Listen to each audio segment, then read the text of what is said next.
Police ಠಾಣಾ ವ್ಯಾಪ್ತಿಯಲ್ಲಿ ಮನೆ ಕಳ್ಳತನ ಮಾಡಿದ ಆರೋಪಿಯನ್ನ ಪೊಲೀಸರು ಬಂಧಿಸಿ ಆತನಿಂದ ರೂಪಾಯಿ 4 ಲಕ್ಷ ಮೌಲ್ಯದ ಬಂಗಾರ, ಬೆಳ್ಳಿಯ ಆಭರಣ ಹಾಗೂ ನಗದು ವಶಪಡಿಸಿಕೊಂಡಿದ್ದಾರೆ.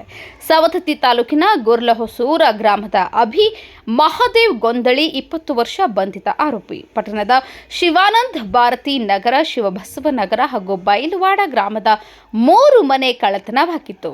ಈ ಕುರಿತು ದೂರು ದಾಖಲಾಗಿತ್ತು. ಆರೋಪಿಯಿಂದ ರೂಪಾಯಿ 4 ಲಕ್ಷ ಮೌಲ್ಯದ ಬಂಗಾರ, ಬೆಳ್ಳಿ ಆಭರಣಗಳು ಹಾಗೂ ನಗದು ವಶಪಡಿಸಿಕೊಂಡಿದ್ದು ಆರೋಪಿಯನ್ನ ನ್ಯಾಯಾಂಗ ಬಂಧನಕ್ಕೆ ಒಳಪಡಿಸಲಾಗಿದೆ. ಆರೋಪಿತನ ಪತ್ತೆ ಮಾಡಲು ಜಿಲ್ಲಾ ಎಸ್ಪಿ ಡಾಕ್ಟರ್ ಭೀಮಾಶಂಕರ್ ಗುಳೇದ, ಹೆಚ್ಚುವರಿ SP Shruti K, RB Basaragi, DYSP Ravi Nayak, PI Panchakshari Salimath ಅವರ ಮಾರ್ಗದರ್ಶನದಲ್ಲಿ ಪಿಎಸ್ಐ ಮುರ್ನಾಳ್ ನೇತೃತ್ವದಲ್ಲಿ ತಂಡ ರಚಿಸಲಾಗಿತ್ತು. ವೈಜ್ಞಾನಿಕ ತನಿಖಾ ವಿಧಾನ ಬಳಸಿಕೊಂಡು ಆರೋಪಿತನನ್ನ ವಶಕ್ಕೆ ಪಡೆದು ನ್ಯಾಯಾಂಗ ಬಂಧನಕ್ಕೆ ಒಳಪಡಿಸಲಾಗಿದೆ. ಸಿಬ್ಬಂದಿಗಳಾದಂತಹ Shankar Menasinakayi, JR Malagali, MS Deshnoor, Chetan Budni, KF Wakkund, Sachin Patil, Vinod Takkanavar, Somu Karvirnavar, Manjunath Karigar ಇದ್ರು.